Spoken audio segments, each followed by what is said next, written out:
E aí, tudo bem? A nossa conversa de hoje é sobre um assunto que, olha, sempre gera debate e muita dúvida. Tatuagem. O que será que a Bíblia realmente tem a dizer sobre isso? Vamos mergulhar nesse tema que mistura fé, cultura e, claro, decisões bem pessoais. A pergunta que não quer calar é essa aí, né? Um cristão pode fazer tatuagem? E já adianto, a resposta é bem mais profunda do que um simples sim ou não. A gente vai descobrir isso juntos. Pois é, essa é a pergunta de sempre. Mas em vez de procurar uma regra única que sirva para todo mundo, a gente vai ver que a Bíblia nos dá princípios. Princípios para a gente tomar uma decisão sábia, com a nossa própria consciência. Para começar, vamos direto ao ponto, né? Vamos olhar o único lugar em toda a Bíblia que menciona marcas no corpo de forma explícita. Ele fica lá no Antigo Testamento, no livro de Levítico. O versículo é esse, Levítico 19, versículo 28. E olha, justamente por ser a única menção direta sobre o assunto, entender o contexto dele é absolutamente fundamental. Não dá para ler esse versículo de forma isolada. E o contexto, pessoal, é tudo. Esse trecho faz parte do que os estudiosos chamam de Código de Santidade.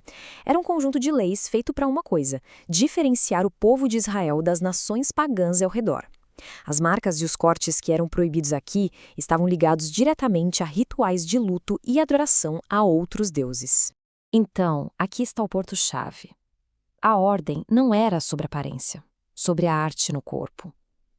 O objetivo era muito claro: proibir práticas que misturassem a adoração ao Deus de Israel com rituais pagãos. Era uma questão de identidade, de lealdade. Isso nos traz para hoje, para a nova aliança em Cristo. Leis cerimoniais do Antigo Testamento, como essa, não se aplicam aos cristãos do mesmo jeito. Agora, o princípio por trás delas, que é o de rejeitar qualquer tipo de idolatria, esse continua mais válido do que nunca. Bom, se a lei de Levítico não é uma proibição universal, então, como um cristão deve pensar nesse assunto hoje em dia? A resposta para isso está nos princípios do Novo Testamento. E aqui a gente entra num conceito que muda tudo. Uma ideia que o apóstolo Paulo trouxe que é transformadora. A ideia do nosso corpo como um templo. Lá em Coríntios, Paulo faz essa pergunta que vira o jogo. Ele tira o foco das regras externas e coloca na honra interna. Pensa só, se o Espírito Santo mora em nós, então o nosso corpo ganha um propósito sagrado. Para Paulo, o corpo do cristão não é só uma casca. Ele foi comprado, foi redimido por Cristo.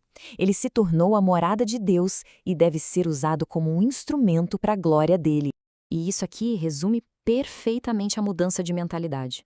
A pergunta deixa de ser legalista, do tipo, tem alguma regra contra isso? Ela passa a ser uma pergunta de adoração. Essa decisão, essa atitude, isso que eu quero fazer, glorifica a Deus? Ok, com esses princípios todos na cabeça, como a gente toma uma decisão na prática? Vamos ver um guia, um roteiro ético para ajudar a gente a refletir sobre isso? A gente pode analisar a decisão por 4 eixos. Primeiro, a finalidade. Qual é a motivação real do coração? Segundo, o testemunho. Isso vai fortalecer ou enfraquecer a forma como os outros veem a fé? Terceiro, a consciência. Tem paz e convicção total diante de Deus para fazer isso? E quarto, a sabedoria. Quais são as consequências a longo prazo? Com base nisso, uma tatuagem pode se tornar pecado, não por causa da tinta na pele, mas pela motivação de rebeldia, pelo conteúdo com símbolos que ofendem a fé, pelo contexto em que ela causa divisão ou quando é feita com uma consciência pesada. Afinal, como a Bíblia diz em Romanos 14, tudo que não provém de fé é pecado. Certo. Vamos então juntar todas as peças do quebra-cabeça e chegar a uma conclusão teológica equilibrada sobre essa questão: fazer ou não fazer. O resumo da ópera é este.